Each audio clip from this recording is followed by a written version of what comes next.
Hello. Okay sir, గంటలోపు ఏదో ఒకటి చేసి కట్టేస్తాను సార్. ఆటో వస్తావయ్యా? ఒక్క 10 నిమిషాల ముందైతే వచ్చేవాడిని సార్, ఇప్పుడైతే రాలేను. ఏమైంది? మా అమ్మగారికి క్యాన్సర్ అండి, థెరపీ చేయించాలంట. 3 లక్షల దాకా ఖర్చు అవుతుంది, అందుకే ఆటో అమ్మేస్తున్నాను. ఈ ఆటో అమ్మేస్తున్నావా? అవును సార్. నీకు పేషెంట్ సేవా సంస్థ గురించి తెలీదా? లేదు సార్.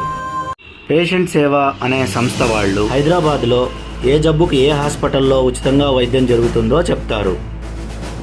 ఉచితంగా వైద్యం దొరకకపోతే ఎక్కడ వైద్యం తక్కువ ధరకు దొరుకుతుందో చెప్తారు. నువ్వు ఇప్పుడు వెంటనే పేషెంట్ సేవా ఫౌండర్ రాజా గారికి కాల్ చెయ్యి. అలాగే సార్. నీ సమస్యకు పరిష్కారం దొరుకుతుంది. Okay sir. 8008485557. పేషెంట్ సేవ, ఇది పేదవాడి వైద్య సేవ. Okay sir, thank you.